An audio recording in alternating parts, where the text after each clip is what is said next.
बिस्मिल्लाहिर्रहमानिर्रहीम। अस्सलाम वालेकुम। मैं हूँ आपका मेज़बान साबिर शाकिर। आज जनाब आप ज़रा कौमी सियासत के बारे में एक गुफ्तगू सुने। कौमी सियासत में भी अहम डेवलपमेंट्स हो रही हैं और शाहिद खकान अब्बासी साहब अमेरिका से होते हुए लंदन नवाज शरीफ से मुलाकात करके, इसहाक डार से मुलाकात करके पार्टी के लिए अहम पैगाम लेके वापस पहुँच चुके हैं। उनके बारे में भी आपसे बात करेंगे, क्या पैगाम लेके आए और उसके बाद अब मूड क्या लग रहा है, अब पीपल्स पार्टी का क्या मूड है, मुस्लिम लीग नवाज का मूड क्या लग रहा है और PTM का एक जलसा हुआ लड़ाई में, और उसमें अब सिर्फ दो किरदार रह गए और वो रह गए जनाब मौलाना फजलुर रहमान साहब और अशरफ साहब। ना वहाँ पे पीपल्स पार्टी में नजर आई और ना ही नजर आई मुस्लिम लीग नवाज। मरियम सदर साहब भी गायब। बिलावल भुट्टो साहब की अमरीका रवानगी, उसके लिए वो तैयारियाँ कर रहे हैं, खुशी से फूले नहीं समा रहे, होना भी चाहिए। और वज़ीर आज़म इमरान खान कुछ और काम कर रहे हैं, वो फ्रंट फुट के खेलने का इरादा रखते हैं। और पनामा के बाद जो एक अहम तरीन चीज़ हाथ लगी है वो है ब्रॉडशीट कंपनी और उनके CEO के इंकशाफात। $28 मिलियन तो पाकिस्तान ने दे दिया और वो दिया अब, लेकिन ये $28 मिलियन के जिम्मेदार कौन थे? ब्रॉडशीट जो कंपनी है जी, पहले तो उसके बारे में थोड़ा सा सुन लें, उसके बाद मैं बताता हूँ शाहिद खकान अब्बासी साहब का।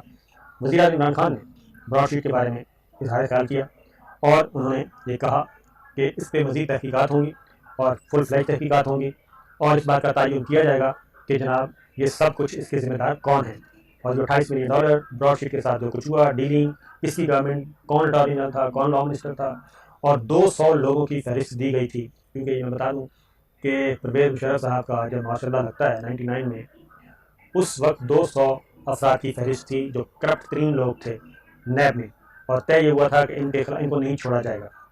और उन 200 अफराद में ये पीपल्स पार्टी के लोग भी थे, मुस्लिम लीग नवाज के लोग भी थे और दीगर जमातों के लोग भी थे और उसमें ब्यूरोक्रेट्स भी थे, लेकिन फिर इसको बंद कर दिया गया। और अब जो ब्रॉडशीट कंपनी के चीफ एग्जीक्यूटिव ने बताया, उन्होंने कहा जनाब $25 मिलियन की मुझे रिश्वत ऑफर की गई शरीफ फैमिली की तरफ से अंजुम डार के ज़रिए, और उन्होंने कहा कि $25 मिलियन की पेशकश की गई कि मामला ख़त्म कर दें। अब वज़ीर आज़म इमरान खान इस मामले को लेकर जाना चाह रहे हैं आगे। उन्होंने ट्वीट पे कहा है कि पनामा पेपर्स ने अशराफिया की मनी लॉन्ड्रिंग और करप्शन को बेनकाब कर दिया है। अब ब्रॉडशीट एक बार फिर उसी अशराफिया की करप्शन सामने ला रही है और ला चुकी है। पहले तो नहीं पता चला शरीफ फैमिली को कि ये ब्रॉडशीट का जो जजमेंट है, उन्होंने समझा कि पाकिस्तान पे मलबा डालें गवर्नमेंट पे कि $28 मिलियन पे कर दिए, लेकिन उनको ये नहीं पता था कि उस जजमेंट में और क्या क्या लिखा है। और अब एक और चीज़ भी बता दूँ कि ब्रॉडशीट कंपनी के बारे में भी इन्वेस्टिगेशन हो रही है कि ब्रॉडशीट किसने बनवाई थी, कैसे बनी थी, और इसके पीछे भी तो कहीं कोई स्पॉट फिक्सर, मैच फिक्सर तो नहीं थे। ये भी चीज़ सामने आ चुकी है, उसमें भी कुछ पाकिस्तानी थे और वो भी इसी सिस्टम माफिया और गॉडफादर्स के साथ मिले हुए थे। तो ये एक बहुत बड़ा एक पनामा की तर्ज का एक बहुत बड़ा स्कैम जो है वो सामने आने वाला है। और इसीलिए ये सारा शौकत जैदी को भी ज़रा गौर से सुनिएगा कि वो भी ये कह रहे हैं कि ये जितने भी मनी लॉन्ड्रिंग, यानी कि अपनी अरबों डॉलर्स की जो बाहर भेजे, किस तरीके से भेजे, ये रियासती इदारों के नीचे ये सब कुछ हो रहा था और कानून बनाए जाते थे अपनी फेवर में। यही हुकूमत बनाती थी, खाओ पीपल्स पार्टी की हुकूमत थी या मुस्लिम लीग नवाज की थी। फिर उन्होंने ये भी कहा कि अशराफिया ऐसे इंकशाफात को इंतकामी कार्रवाइयों का नाम देकर खुद को नहीं छुपा सकती। ये तमाम इंकशाफात वही हैं जिनके लिए 24 साल से लड़ रहा हूँ, इमरान खान ने कहा है। और डिटेल और उसमें उन्होंने कहा कि माजी में जो NRO क्यों मुखालफत करता हूँ, इसीलिए करता हूँ NRO की मुखालफत कि NRO देने के बाद फिर यही माफियाज जो हैं वापस आते हैं और मज़ीद ताकतवर होकर आते हैं। तो ये एक कमेटी बना दी गई, कमेटी तो मैंने आपको बताया था, लेकिन अब वज़ीर आज़म इमरान खान इसको लोग खुद देख रहे हैं और ख़ास तौर पे जो रिश्वत ऑफर की गई उस मामले को देख रहे हैं और ये केस होने लगा है रीओपन। तो जनाब एक तो मैंने ये आपसे कहा, दूसरी बात अब आते हैं शाहिद खकान अब्बासी साहब। उनके आने के बाद, वापस आने के बाद मुस्लिम लीग नवाज भी पीछे हट गई है। और मुस्लिम लीग नवाज क्या कर रही है जी, अब जो धरना है, और ये भी बता दूँ मौलाना फजल रहमान साहब का भी सॉफ्टवेयर अपग्रेड हो चुका है। वो भी उन्होंने भी चाय की दावत से समझ गए हैं कि चाय कौन सी मिलनी है। लिहाजा उन्होंने कहा अभिनंदन को भी चाय पिलाई थी ISPR ने, तो वैसे ही पिलानी है, तो फिर इसमें और उसमें हमारा फ़र्क क्या हुआ। लिहाजा अब वो भी कह चुके हैं कि जनाब धरना और लॉन्ग मार्च का कह रहे हैं, धरने तो अभी नहीं कह रहे, लॉन्ग मार्च अब होगा इस्लामाबाद की तरफ। मुस्लिम लीग नवाज भी कह रही है इस्लामाबाद, पीपल्स पार्टी भी कह रही है इस्लामाबाद, धरना में डिसाइड नहीं हुआ। तो ये एक मामला हुआ और शाहिद खकान अब्बासी का पैगाम ये लेके आए हैं कि मौलाना साहब को ये लगाए रखें जनाब इस खाते पे, और मौलाना फजल रहमान साहब को लॉलीपॉप देते रहें, उनकी मैन पावर को यूज़ करें और उनको कहें जनाब बिल्कुल मौलाना फिक्र ना करें, डट जाएँ, हम आपके साथ हैं। और बाकी नवाज शरीफ साहब कह रहे हैं कि बाकी मामला हम खुद संभाल लेंगे और मौलाना को इस तरफ लगा रहे हैं, लेकिन मौलाना को के ख़िलाफ़, मौलाना के इर्द गिर्द जो दायरा है वो तंग हो रहा है और यकदम चीज़ें ऐसी सामने आएंगी कि मौलाना के लिए काफ़ी मुश्किल हो जाएगी। मौलाना की सोशल लाइफ, मौलाना को ऐसी ऐसी वजाहतें करना पड़ेंगी कि काफ़ी मुश्किलात होंगी।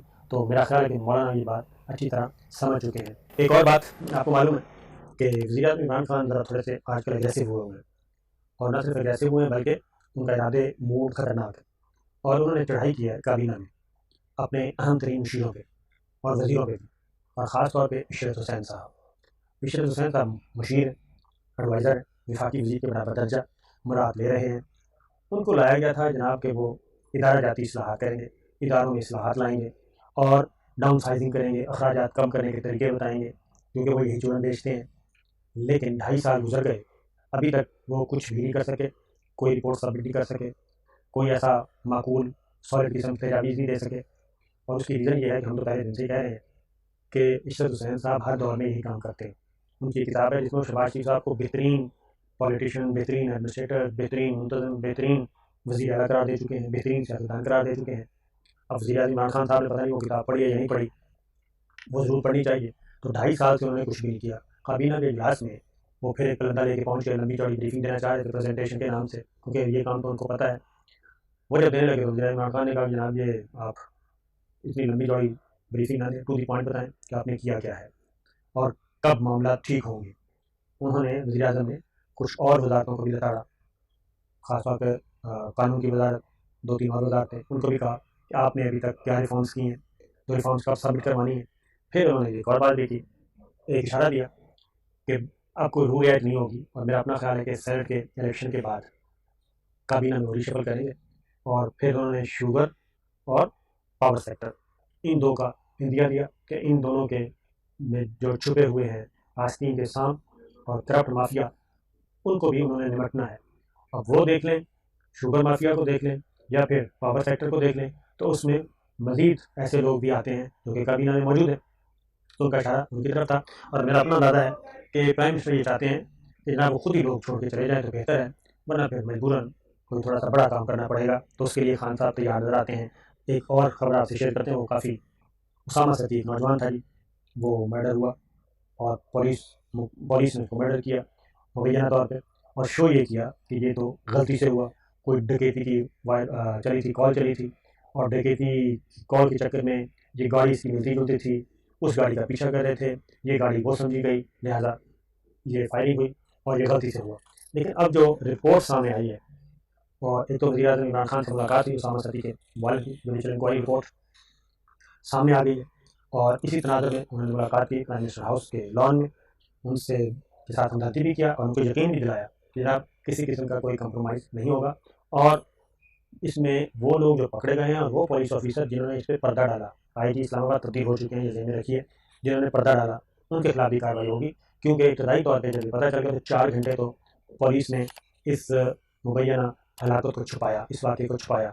इस दौरान वो इस सारे मामले को सीधा करने के लिए कुछ कवर करने के लिए कुछ इंतजाम करते रहे, लेकिन जुडिशल इंक्वायरी में वो सारी की सारी चीज़ें सामने आ गई हैं, और ये साबित हो गया कि ना ही कोई डकैती की वारदात हुई, ना ही कोई कॉल चली, और ये बाकायदा तौर पे ऐसे लग रहा है कि जानबूझकर कत्ल करने की नीयत से गोलियां मारी गई। चार, एक एहलकार ने नहीं बल्कि 4 से ज़ायद अतराफ से गोलियां मारी गई।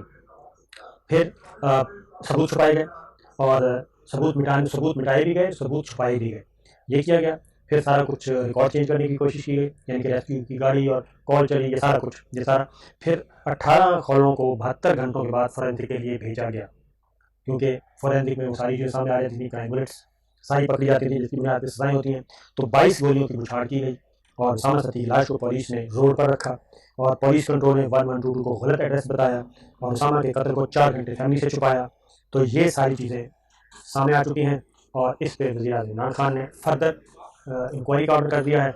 और ये एक अंधनाक वाक़या इस्लामाबाद में हुआ था। हम उस वक्त भी ये कह रहे थे, इनके वालिदैन से कहा था हमने, वालिद से उसामा के, कि वो बिल्कुल खामोश रहें और इंतज़ार करें और बहुत ज़्यादा बातें ना करें। तो वो एक खास जो सच है वो सामने आ चुका है। तो ये है सिचुएशन। तो कहने का मतलब ये है कि बंदा किस किस को ही कैसे कैसे पकड़े, जब तक हम अपने रवैये खुद ही तब्दील करते। तो ये है मामला। तो इंशाल्लाह आपसे शेयर करते रहेंगे। इजाज़त दीजिए। अल्लाह हाफ़िज़।